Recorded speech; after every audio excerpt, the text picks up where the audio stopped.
Augustus, o primeiro dos imperadores.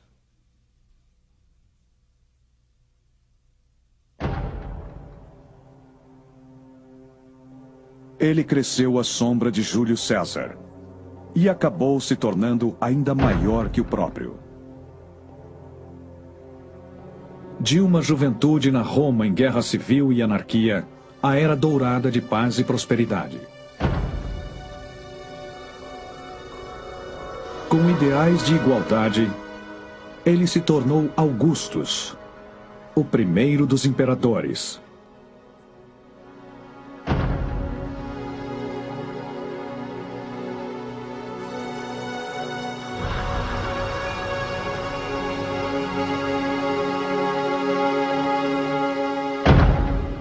Ele assumiu a responsabilidade de vingar a morte do seu tio, Suetônio.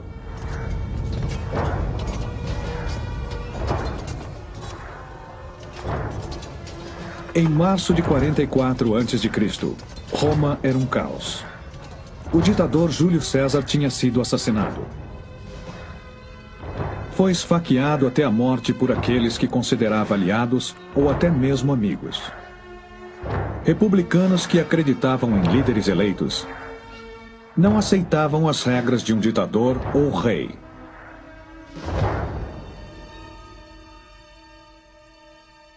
Ninguém sabia o que ia acontecer após a morte de César. Seus assassinos não estavam preparados para assumir o seu cargo e havia um suspense no ar e todos eram suspeitos de ambições secretas, mas ninguém realmente sabia o que estava por vir.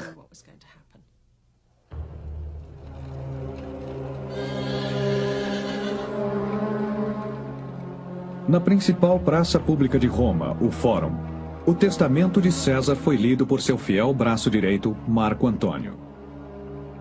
No testamento, ele deixou presentes para os cidadãos de Roma e passou seus bens e o nome da família para seu parente mais próximo, seu sobrinho neto, Otávio. Sua família era de pequenos proprietários rurais das redondezas de Roma. E o jovem de 19 anos era pouco conhecido entre a multidão que se aglomerou à volta de Marco Antônio.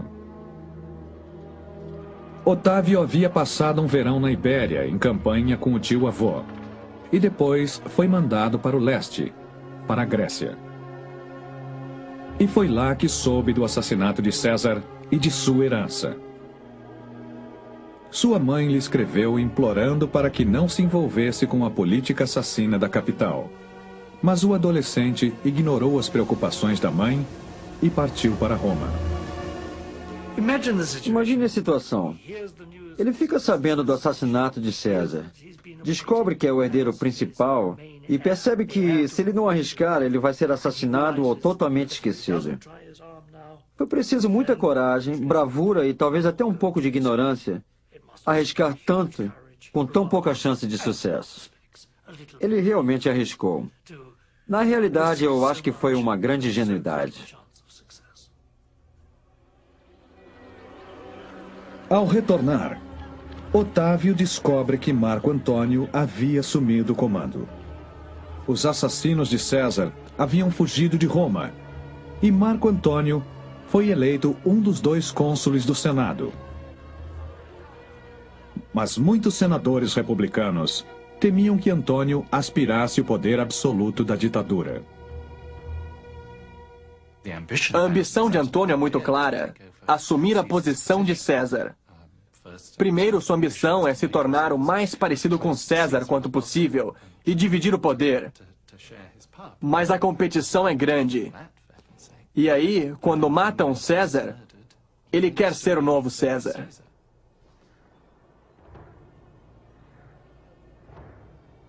Os oponentes de Marco Antônio tinham um plano. Otávio seria a figura perfeita em que todos confiariam. A popularidade do seu tio-avô e o exército protegeriam a República das ambições de Marco Antônio. Conforme o líder do Senado deixou bem claro, assim que a República fosse restabelecida, o jovem Otávio poderia ser dispensado. Idolatre-o, honre-o e livre-se dele. Cícero. Os senadores de meia-idade logo descobriram que haviam subestimado o jovem adolescente.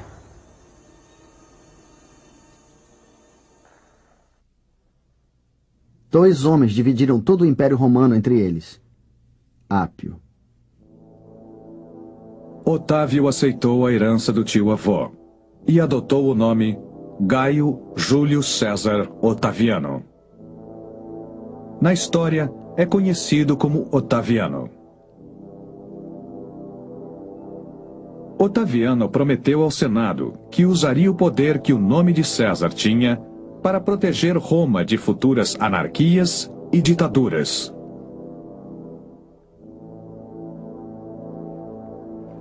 Ele ofereceu ao Senado o fiel exército de César, em troca de legitimidade. O Senado, influenciado por Cícero, elegeu o adolescente Otaviano senador. Com isso, Cícero estava oficialmente contra Marco Antônio. Vamos falar do pior tipo de vulgaridade. Você, com a sua gula, bebeu tanto vinho no casamento de Hípia que foi obrigado a vomitar na frente dos romanos. Já seria péssimo apenas regurgitar, mas ele vomitou e ficou com o colo cheio de pedaços de comida regados a vinho. Cícero.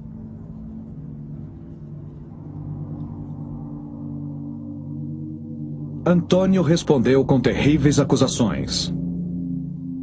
Júlio César exigia favores sexuais de Otaviano como pagamento por sua adoção. Cícero retrucou com insulto após insulto. Que falta de civilização! Que crueldade! Ele acusou Otaviano de fatos criados por sua própria indecência e libertinagem. Essa imagem cria uma imagem de um Antônio bêbado.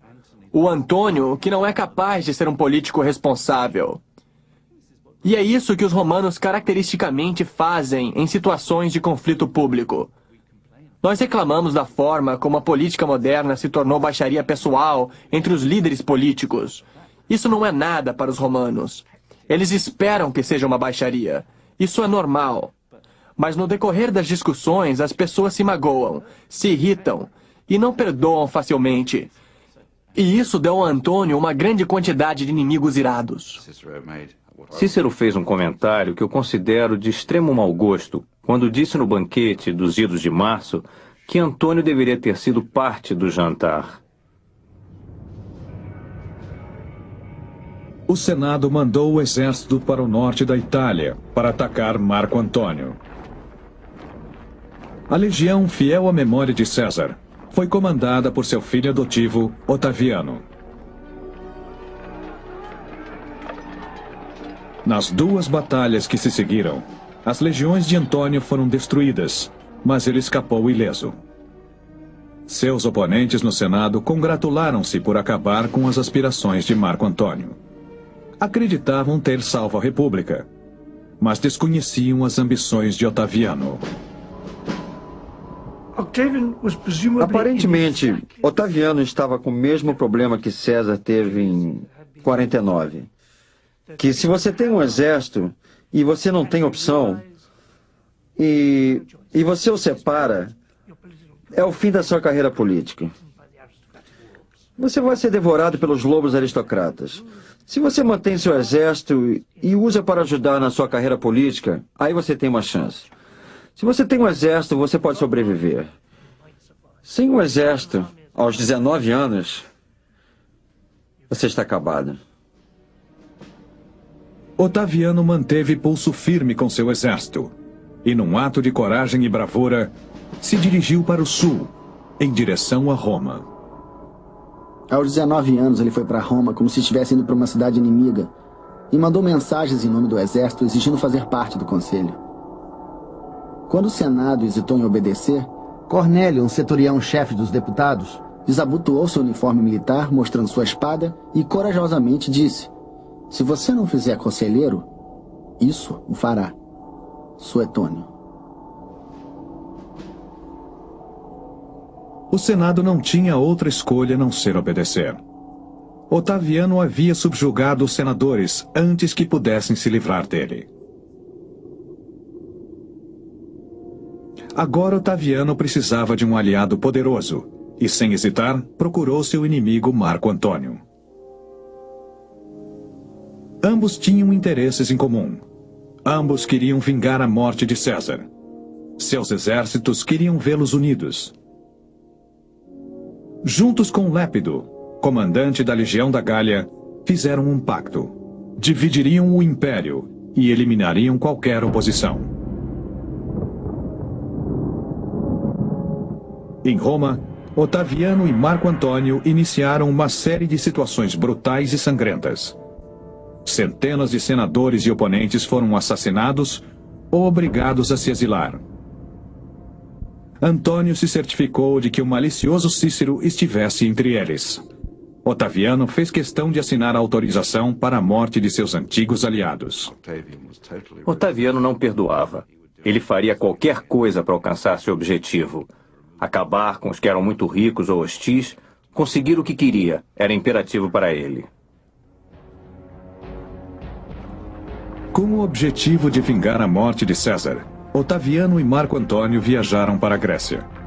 Na Batalha de Filipe, lutaram contra os assassinos, homens como Brutus e Cássio, e foi uma vingança sanguinária. Otaviano e Antônio rapidamente tiraram o fraco Lépido do caminho e dividiram o império entre eles. Antônio ficou com as ricas províncias do leste, ricas em oportunidades de expansão militar. Otaviano ficou com o oeste. Ambos sabiam que estava prestes a chegar o dia em que lutariam entre si.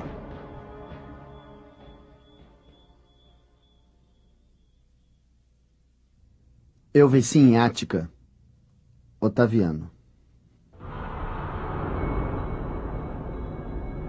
Em Roma, Otaviano começou a consolidar seu poder. Em 39 a.C., ele se casou com a bem-nascida Escribônia, mas se cansou dela bem depressa. Apesar do poder político das conexões que ela tinha, logo após o nascimento de sua filha Júlia, ele terminou o casamento. Eu a divorciei porque ela reclamava demais, Otaviano.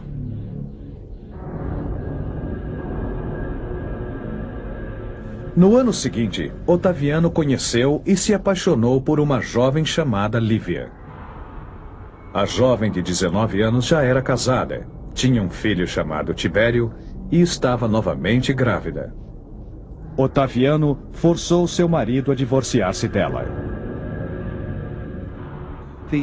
Nos livros antigos, é representado como um encontro de amor. Mas não existe uma explicação óbvia de que tipo de vantagem ele teria numa situação como essa. Parece ir contra todas as regras de um jogo político simples. E é muito estranho que, tendo resolvido se casar tão de repente e inesperadamente, que ele tenha mantido o casamento até o fim de sua carreira.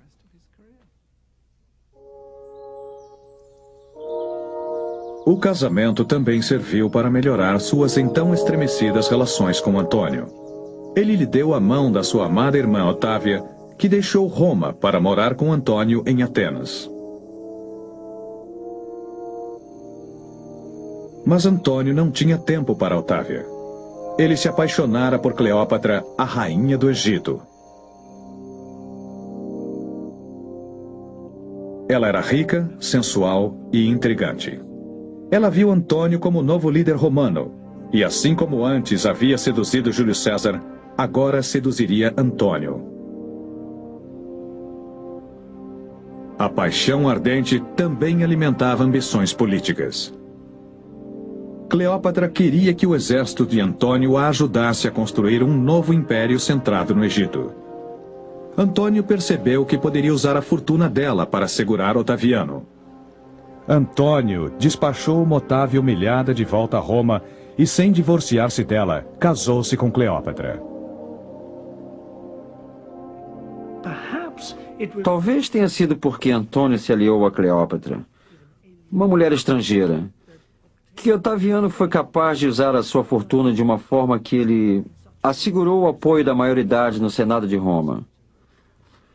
Foi essa aliança com uma estrangeira que virou o jogo em favor de Otaviano. Otaviano se enfureceu ainda mais quando Antônio declarou que Cesário, o filho ilegítimo de Cleópatra e César, era o verdadeiro herdeiro do nome e da fortuna de César. Em Roma, Otaviano começou uma campanha contra Antônio. Quem não se enfureceria ao ouvir e ver no que Antônio se tornara? Agora ele abandonara completamente seu estilo de vida ancestral, aderiu a costumes estrangeiros e bárbaros, se recusava a honrar a nós, seus conterrâneos, nossas leis e nossos deuses. Ou ele está cego ou ele está louco. E ouvi dizer que ele foi enfeitiçado por aquela mulher. Sendo assim, ele não mais será considerado um cidadão romano, e sim um egípcio. Otaviano.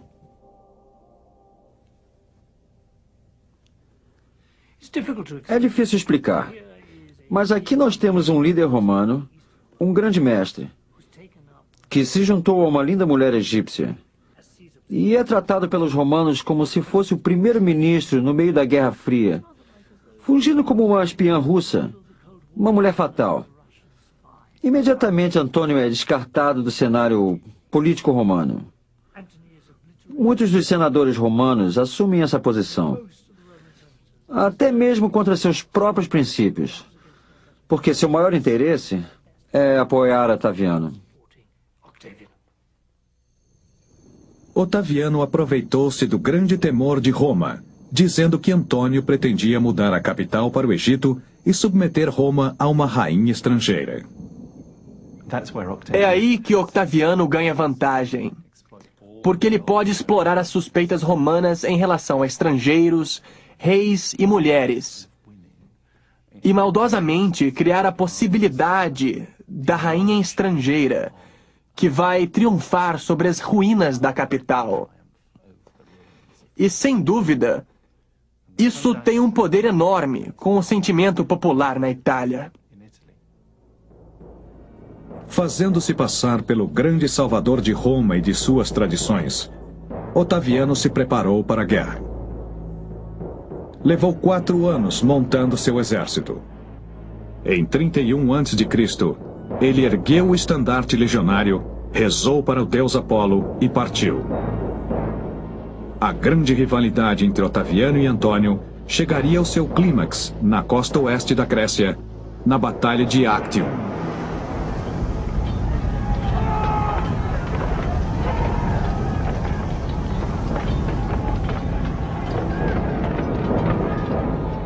No centro, podia-se ver as tropas, em bronze, em posição de guerra.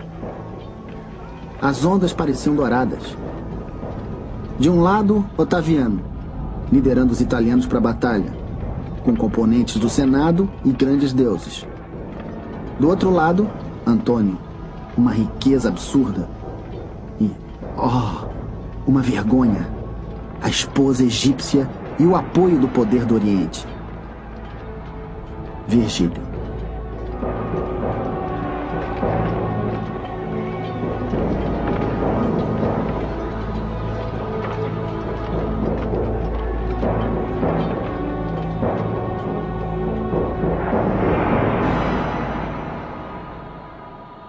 Agripa, o grande general de Otaviano, ganhou a batalha naval, mas a um grande custo. As águas da região ática foram manchadas com sangue romano. Sêneca. Muitos líderes de Roma e da Itália que apoiavam Antônio pereceram.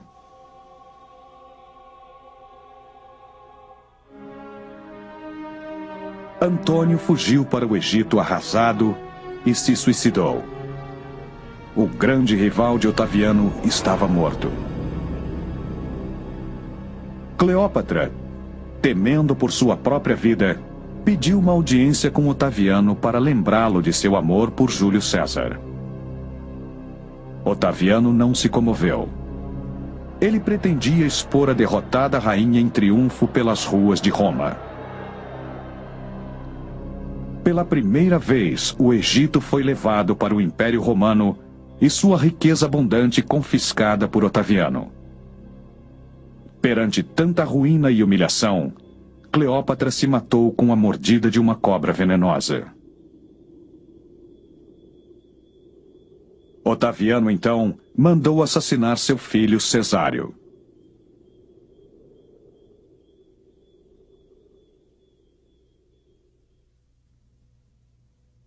Um mundo cansado pela guerra civil sucumbiu ao seu controle. Tácito. Aos 33 anos, Otaviano voltou a Roma. Eu acho que nem em 31 a.C., quando ele se tornou líder absoluto de Roma, ele poderia prever o que aconteceria. O que ele sabia com certeza é que, se ele ostensivamente assumisse um poder monárquico, suas chances de ser assassinado seriam as mesmas de Júlio César. Ele sabia que tinha que ser cuidadoso e cauteloso, equilibrando forças com a aristocracia romana.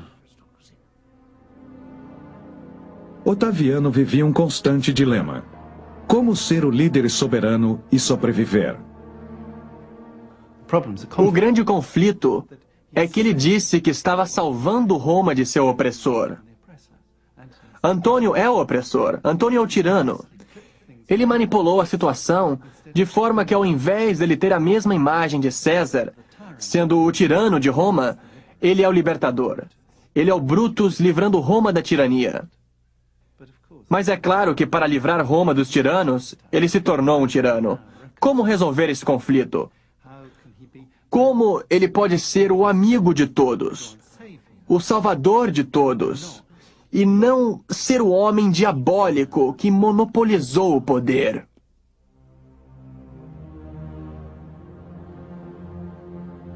Otaviano recompensou muitos da antiga aristocracia com cargos no governo. Com a riqueza do Egito, promoveu jogos requintados e distribuiu favores. Mas alguns perceberam o que estava ocorrendo. Ele comprou o exército com presentes, as pessoas comuns com comida barata e a todos com seus discursos de paz. Muitos homens morreram no campo de batalha. Os que ficaram foram premiados com riqueza e cargos proporcionais à sua aceitação e servidão. Tácito.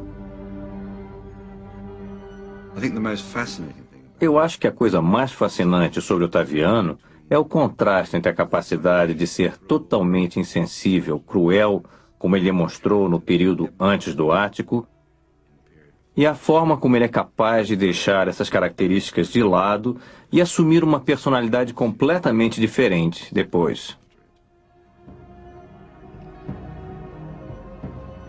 Depois de um século de guerra civil e ditadura, Otaviano sabia que o povo romano queria um homem de paz e estável. Ele fez uma manobra política espetacular. Ofereceu entregar o poder de volta ao Senado. O fato de que eu tenho o poder de liderar vocês para sempre é evidente. Mas eu tenho uma natureza tranquila e nenhum desejo de domínio. Do poder que eu tenho agora, eu abro mão. Permitam que eu viva minha vida em paz. Foi uma grande manobra. O Senado, surpreso com sua atitude, temia outra guerra civil. Eles não tinham outra opção a não ser recusar sua resignação e, exatamente como Otávio pretendia, lhe deram ainda mais poder. A liderança de um homem só era a única solução possível para um país naquele estado. Tácito. O que aconteceu em 27 foi que ele fingiu renunciar ao poder. Ele disse: "Vocês querem que eu renuncie?" E eles imediatamente, talvez pela memória da guerra civil ainda muito recente, parte por saber o risco que corriam, disseram: não, seja o nosso líder. E ele então recebeu o título de Princeps, Primus Inter Pares. O título de Princeps permitiu com que Otaviano não chamasse a si mesmo de ditador. Mas atrás da fachada de igualdade, Otaviano cada vez mais consolidava o poder absoluto. Otaviano resolveu estreitar seus laços com os militares. Como comandante-chefe do exército, ele fez da guarda de elite de Pretória sua segurança pessoal. Os comandantes das 28 legiões estavam restritos a um mandato de 2 anos para evitar maiores aspirações políticas. Por precaução, os governadores e generais das províncias onde as legiões se instalavam eram selecionados pela família e pelos amigos de Otaviano.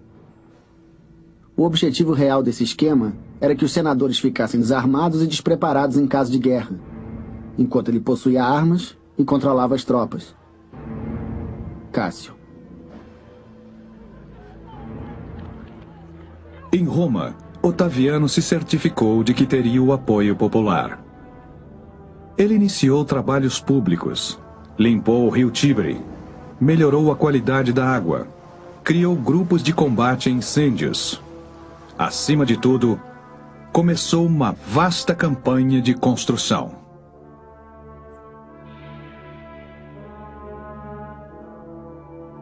Eu transformei a Roma de tijolo em Roma de mármore. Otaviano.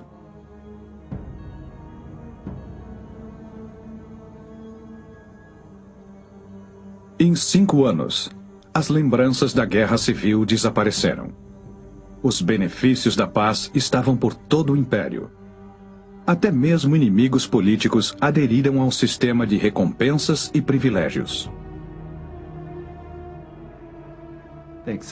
Eles aceitaram porque eles próprios estavam profundamente envolvidos. Eles passaram para o lado dele e foram recompensados. Ele sempre se certificou de que muitas pessoas recebessem muitas recompensas. E criar esse sistema de recompensas foi um dos trabalhos do genial Augusto. O que eles não querem é que o sistema caia, porque, é claro, eles estão por trás de tudo. Seu regime estava enriquecendo a muitos. O Senado, que antes pregava idolatre-o, respeite-o e livre-se dele, agora o idolatrava pela paz que criou, e o honrou com um novo nome, Augusto, o Venerado. Eu recebo o título de Augusto em nome do Senado, em reconhecimento ao meu valor, clemência, justiça e devoção. Augusto. Otaviano tornou-se o imperador César Augusto. Ele não tinha rivais. Era o mestre do Império Romano e fundador da Pax Romana, a paz romana. Eu restaurei, eu completei, eu construí, eu dei. Augusto. Augusto exigia fidelidade absoluta. Em troca, proporcionava paz, estabilidade, lei e segurança para todos os cidadãos. Roma, sob o comando dos imperadores e de Augusto, se beneficiou da prosperidade como nunca. Basicamente, tinha mais dinheiro disponível, os impostos estavam indo para Roma, Roma estava crescendo. Roma começou a se expandir no reinado de Augusto como nunca tinha antes. Era o primeiro passo de uma jornada de 2 séculos de muita prosperidade. Após décadas de uma guerra civil destruidora, as províncias de Roma se beneficiavam com a Pax Romana. Novas cidades, aquedutos, teatros, banhos públicos, ruas e pontes eram fornecidos pelo Império. O comércio prosperava e a agricultura se desenvolvia.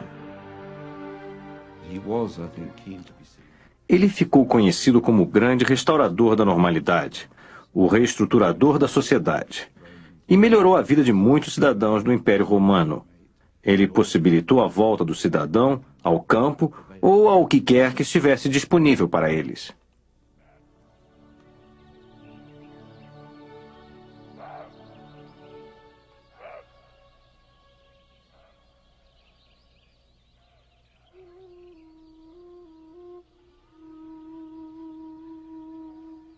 Augusto, agora com 40 anos, cultivava a imagem de um homem frugal. dormia numa cama de campanha e comia refeições simples.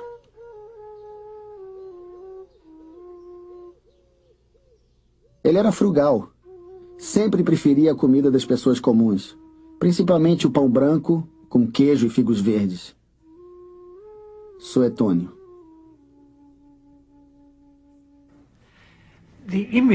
A sua imagem era de um homem de imensa simplicidade. Augusto era um imperador consciente que trabalhava duro. Ele não dormia bem. Em alguns sentidos, ele era um homem doente. Ele acordava cedo para ler as notícias. Ele era extremamente escrupuloso e sempre tinha dezenas, até centenas de delegações querendo vê-lo. Os bem-sucedidos achavam que ele era educado, cortês, que ele os ouvia e que era muito generoso. Augusto se certificava que sua boa imagem corresse por todo o império. Centenas de estátuas, bustos e moedas foram parar na Ibéria, Judéia, Grécia e Gália. Ele acaba sendo identificado com os deuses e sua representação simbólica. A forma como se apresenta, surpreendentemente, é a de um clássico deus romano.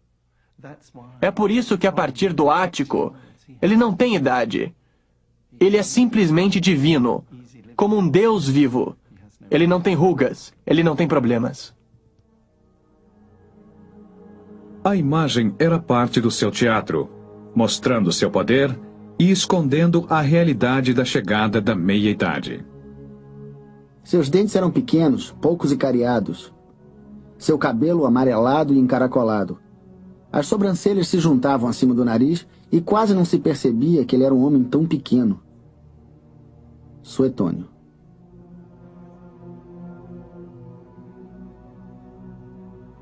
Sua popularidade continuou crescendo.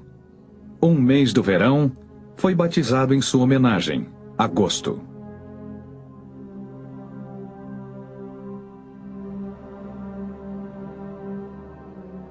Sacerdotes faziam sacrifícios pelo seu bem-estar.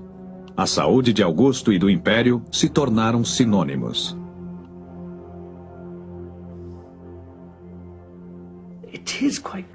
É muito claro que determinados grupos de líderes por todo o Império Romano estavam tão satisfeitos com a nova paz e com a prosperidade que eles alcançaram, que eles elevaram Augusto a um nível absurdo. Um deus. E isso era uma grande novidade dentro da religião romana. Os grandes poetas Horácio e Virgílio estavam encarregados de cantar os méritos do seu imperador. O grande César devolveu à terra suas plantações, acabou com a criminalidade, trouxe de volta antigos costumes que o homem italiano tanto prezava, e a fama e dignidade do nosso domínio acabou se espalhando por toda parte. Horácio.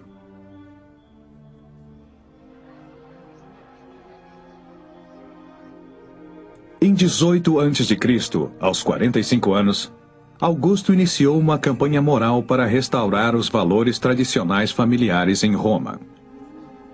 Incentivos financeiros encorajaram os cidadãos a casarem e terem filhos. O divórcio ficou mais difícil. Pagava-se multa por adultério.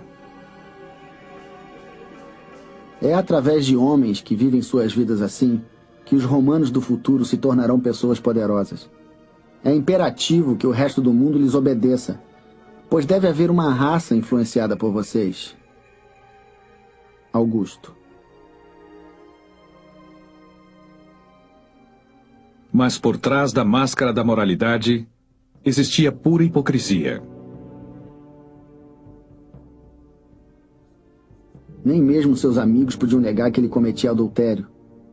Mas é claro que eles justificavam dizendo que eram por razões de Estado e não simplesmente por paixão. Ele tentava descobrir os planos dos seus inimigos se aproximando das suas esposas e filhas. Suetônio. Sua imagem pública continuava intacta, e sua popularidade também. Ele tirou Roma e seu império do horror da guerra civil.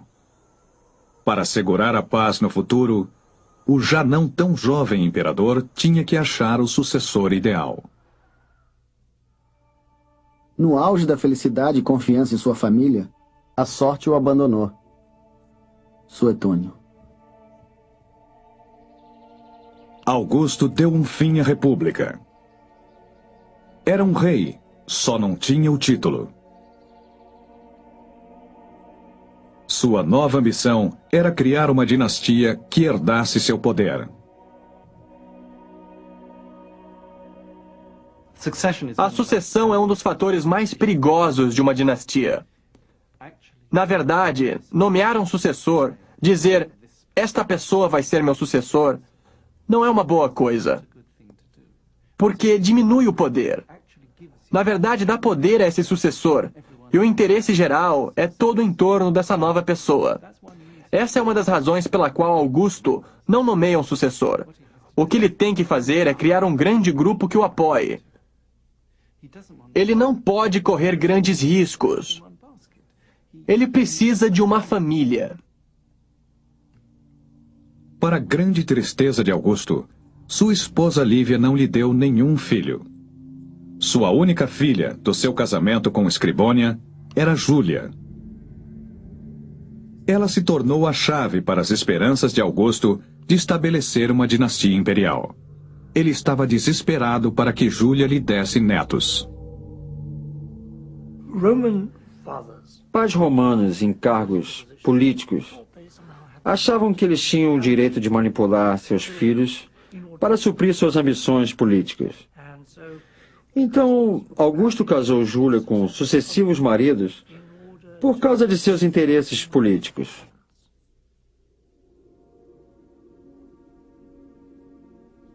O primeiro marido de Júlia morreu antes que tivessem filhos. Augusto, então, fez com que ela se casasse com seu melhor amigo, Agripa, 24 anos mais velho. Cumprindo suas obrigações, tiveram 5 filhos. 2 deles, Caio e Lúcio, foram adotados por Augusto. Mas quando Agripa morreu, Augusto forçou Júlia a casar-se com seu meio-irmão Tibério.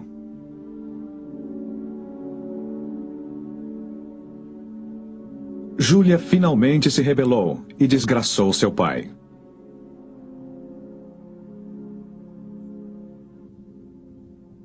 Sua filha não tinha vergonha e se tornou uma grande vergonha.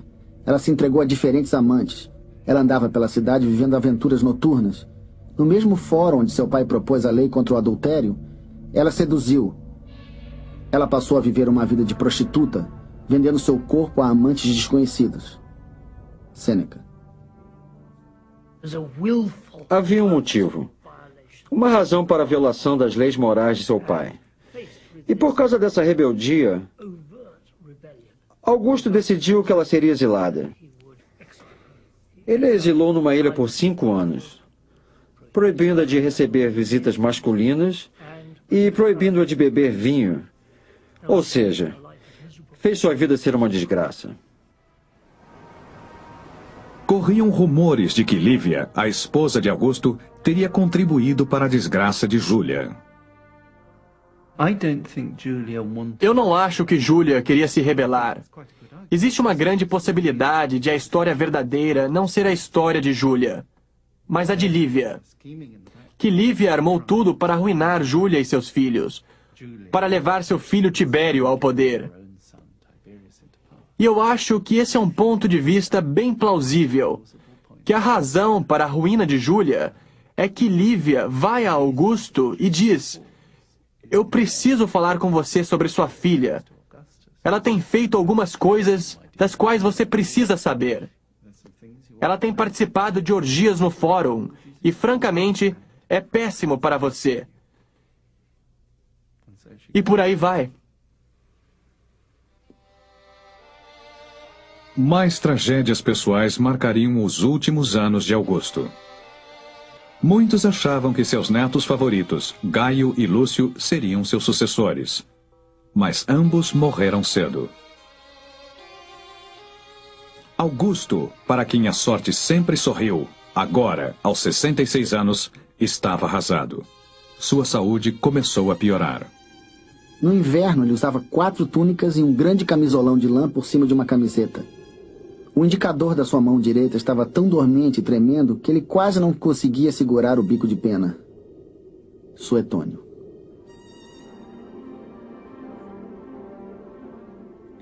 Durante o comando de Augusto, o Império passou por uma grande expansão.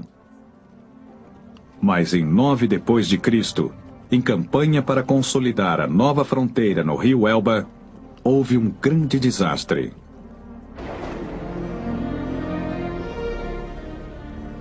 Na umidade e escuridão da floresta, 3 legiões foram atacadas por tribos germânicas e aniquiladas. Ele ficou tão consternado com o ocorrido que deixou o cabelo e a barba crescerem por vários meses. E às vezes batia com a cabeça na parede gritando: "Me deem minhas legiões de volta!" Suetônio. Augusto não conseguia se recuperar de tamanho fracasso. Seu conselho ao seu enteado Tibério era para não avançar além das fronteiras. Tibério havia se tornado um general forte e fiel. Augusto não tinha intenção de fazê-lo como sucessor, pois Tibério não tinha seu sangue. Mas agora não tinha opções.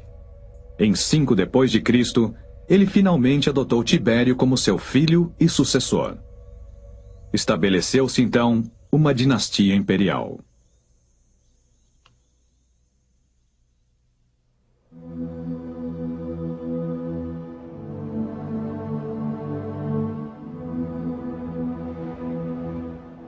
A imortalidade é um estado que não está ao nosso alcance. Mas viver nobremente e morrer nobremente é uma maneira de conquistar esse estado. Augusto. No ano 14 depois de Cristo, Augusto ficou muito doente. Chamou sua família e seus conselheiros. Como eu interpretei bem o meu papel, batam palmas e me liberem desse palco com aplausos. Augusto. Augusto morreu com Lívia ao seu lado. Diferentemente de muitos imperadores de Roma que viriam a sucedê-lo, ele morreu na cama, em paz, aos 76 anos. No seu funeral, uma águia foi solta, simbolizando seu espírito indo para o céu. Logo após sua morte, Augusto foi declarado um deus. Augusto define o império. Define um novo sistema. Isso está claro. César é o elo de um sistema antigo para um novo sistema. Mas César deixa o novo sistema completamente indefinido, totalmente aberto para o futuro. É impressionante a quantidade de aspectos em que Augusto serviu de modelo para o futuro. Além disso, sua importância para que todos os seus sucessores seguissem seus passos. Ao final do reinado de César, províncias por todo o Mediterrâneo tinham a sensação de poder seguir com as suas vidas. Existia um sistema judicial, um sistema de impostos, e assim eles estavam em paz.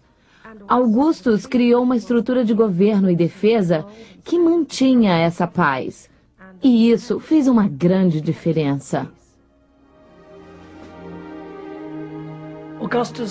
Augusto fez um milagre.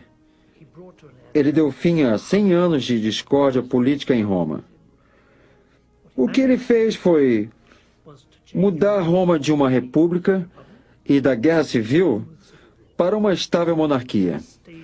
Esse foi um feito inacreditável. Não só ele conseguiu isso, mas seus sucessores conseguiram manter o sistema que ele criou.